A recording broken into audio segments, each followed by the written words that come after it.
We are going down the bayou again. Welcome everyone to our second update this week for the Tiana Bayou adventure. So we're going to look at this, and it looks pretty awesome. This is over in Disney World, and this is from Blog Mickey. We're going to do a quick overview. Basically, we have some new paintwork here, but mainly the main thing here is new stonework.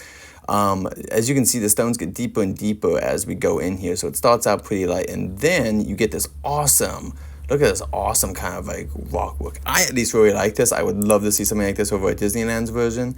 And we also get this really cool, like the stairwell right here. And then once we get a closer look at it, like we get this little stairwell, and it looks really nice. It looks, more New Orleans themed. And then when they zoom in here, when Mickey Blog gets this awesome picture of the railing, you just get to see these little like cute railings, and it reminds me of Pirates of the Caribbean a lot. So what are you guys' opinions about these changes, and would you like to see these changes over at Disneyland? Like, is that the theme you want? Because I would like a bayou area where Critter Country is. But leave your comments below.